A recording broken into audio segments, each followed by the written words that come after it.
Bismillahirrahmanirrahim. Assalamualaikum warahmatullahi wabarakatuh. Waalaikumsalam. Waalaikumsalam warahmatullahi wabarakatuh. Selamat siang. Selamat siang. Salam sejahtera untuk kita semua. Sebelum kita memulai perkuliahan pada siang hari ini, marilah kita berdoa menurut agama dan kepercayaan kita masing-masing. Berdoa mulai. Doa selesai.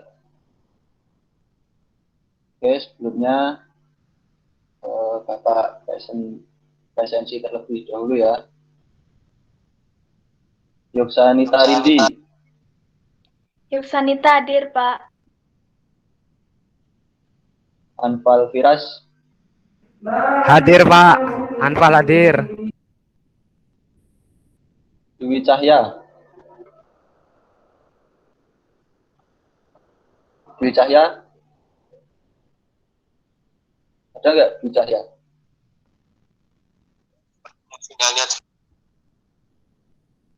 Oh, ya. Tapi masuk di Google Meet. Masuk.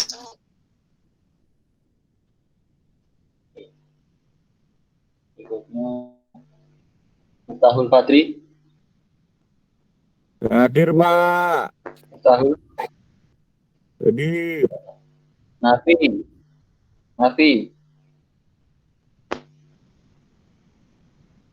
Nafi ada nggak Nafi?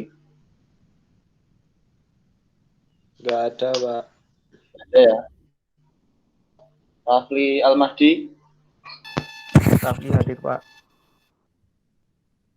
Septian Dwiaryanto. Hadir.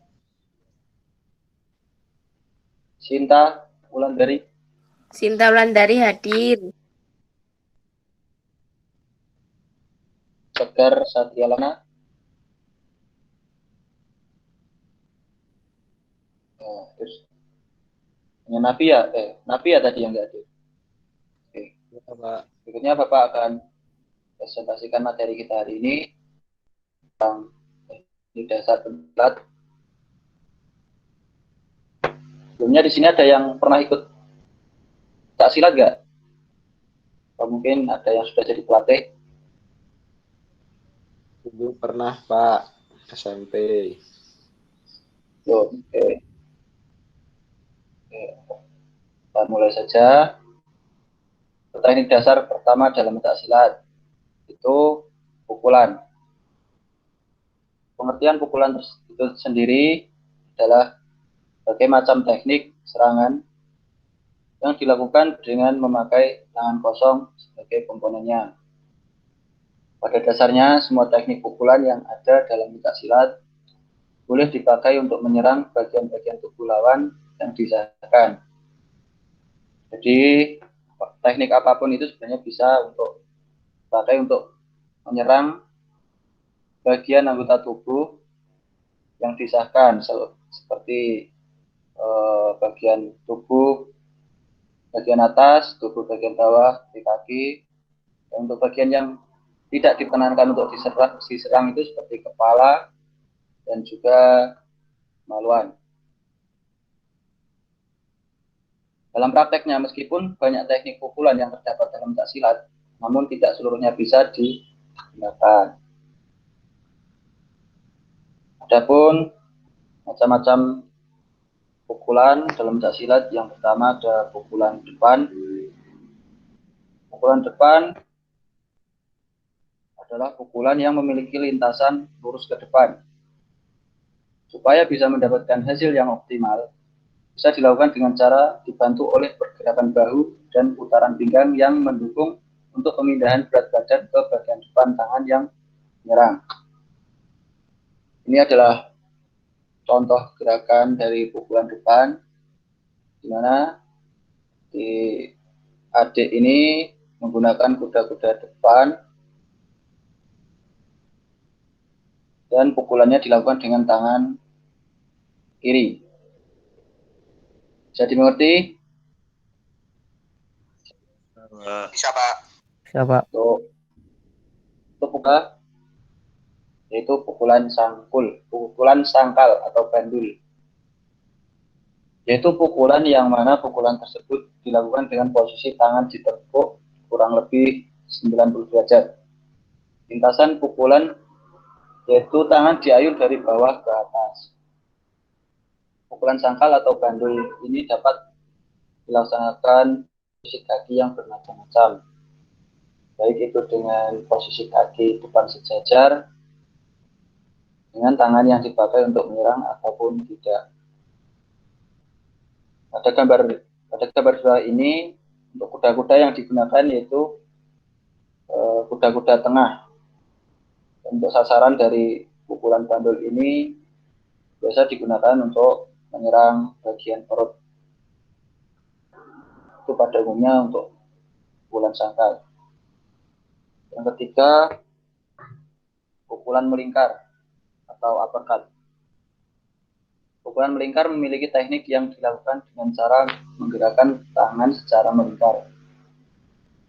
Pukulan ini dilakukan dengan lintasan pukulan dari arah samping luar tubuh menuju ke arah dalam tubuh pesilat. Nah, jadi pukulan uppercut ini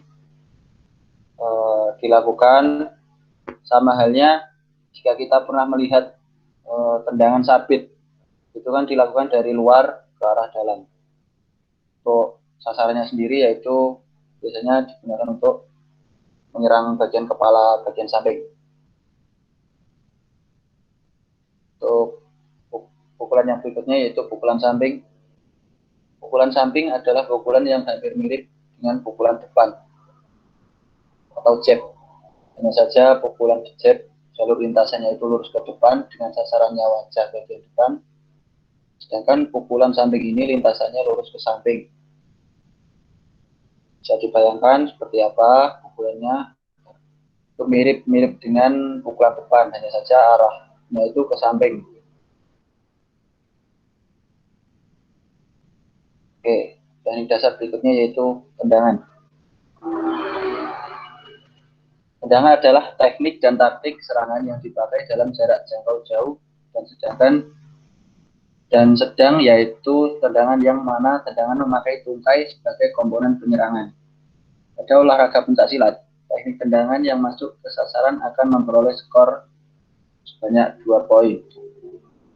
Pada prinsipnya, teknik-teknik tendangan bisa dipakai untuk menyerang dalam pertandingan olahraga pencaksilat. Tetapi, seperti halnya pada pukulan, tidak seluruh teknik tendangan digunakan. Untuk jenis-jenis tendangan, yang pertama ada tendangan lurus atau tendangan depan. Merupakan tendangan yang dilaksanakan dengan arah lintasan lurus ke depan. Untuk perkenaannya pada pangkal jari-jari kaki. Variasi pada tendangan lurus ini antara lain bisa dengan menggunakan lompatan. Kurang lebih seperti ini gambarannya dari tendangan lurus ini. Untuk sasaran pada umumnya mengarah pada perut dan kepala. Namun dalam kehidupan nyata itu bisa digunakan ke arah mana saja. Yang kedua, tendangan sabit. Merupakan tendangan yang dilaksanakan dengan arah lintasan dari samping melengkung seperti sabit atau arit. Perkenaannya pada punggung kaki. Tendangan ini bisa dilakukan dengan posisi kaki berada di depan maupun di belakang dan dapat pula divariasikan dengan lompatan. Untuk sasarannya biasanya umumnya digunakan untuk menyerang tubuh bagian samping atau lempeng tubuh. Tendangan sabit ini sering sekali digunakan pada pertandingan-pertandingan pencaksilat. Untuk yang ketiga, tendangan T. Merupakan tendangan yang dilaksanakan dengan posisi dari tubuh menyamping dan lintasan tendangan lurus ke samping.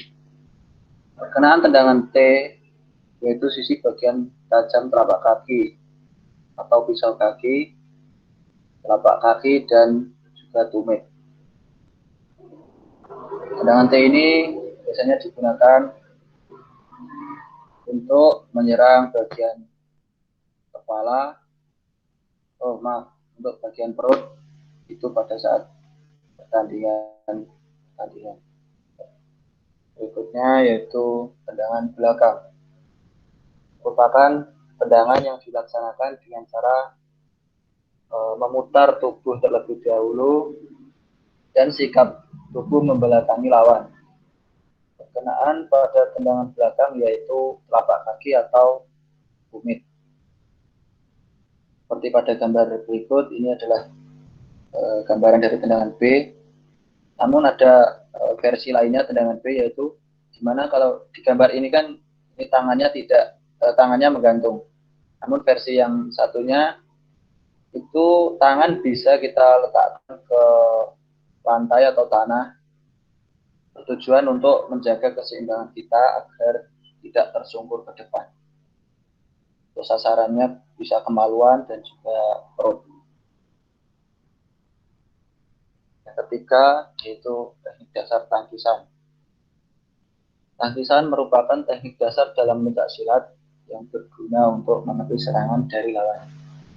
Tangkisan ini terdiri dari berbagai macam jenis tangkisan yang memiliki gerakan dan fungsi yang berbeda. Teknik tangkisan yang pertama yaitu tangkisan luar. Tangkisan luar adalah tangkisan dengan lintasan dari dalam ke arah luar, berfungsi melindungi kepala atau menepis serangan yang mengarah ke kepala. Yang kedua adalah tangkisan dalam. Tangkisan dalam memiliki pola gerakan yang mirip dengan tangkisan luar. Namun lintasan geraknya atau arah geraknya itu dari luar ke dalam, berfungsi untuk menepis pukulan yang mengarah ke wajah. Yang ketiga, tangkisan atas. Tangkisan atas adalah suatu teknik tangkisan yang memiliki lintasan gerak dari bawah ke atas, berfungsi untuk melindungi kepala dari segala serangan yang meluncur dari atas kepala. Tangkisan bawah. Tangkisan bawah adalah tangkisan yang kerap sekali digunakan untuk melindungi bagian kemaluan dan juga sekaligus bisa untuk digunakan untuk menangkap serangan lawan berupa tendangan. Lintasan tangkisan di bawah ini dari dalam lalu dialirkan keluar.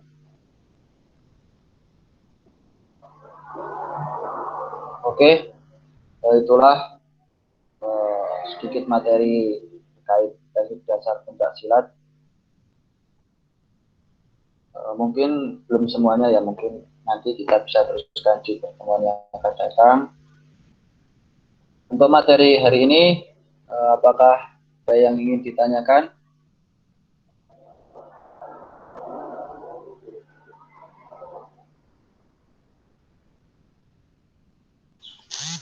Belum, Pak. Terkait. Belum. Apa yang belum dipahami, Mas Septian? Silakan. Belum ada pertanyaan, Pak, maksudnya. Oh, ada pertanyaan ya. Oke. Oke, silakan yang lain, mungkin ada yang ingin ditanyakan. Masih ada sedikit waktu ini. Tangkisan apa? Tangkisan apa tadi?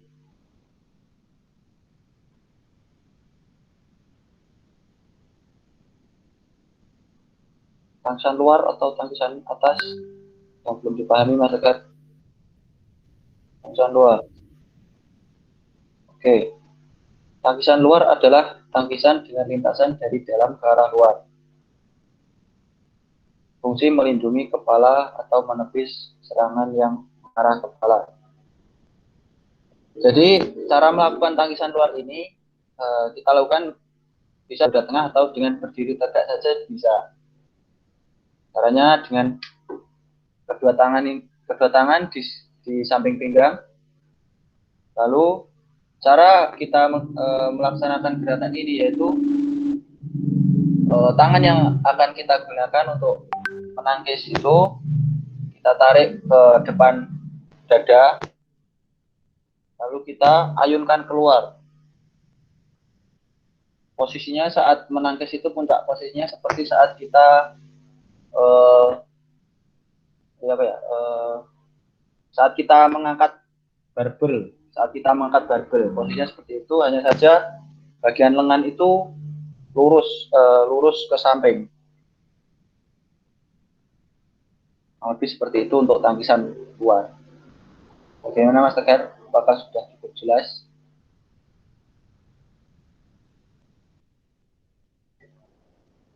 Mungkin ada yang lainnya yang ingin bertanya? Masih ada sedikit waktu.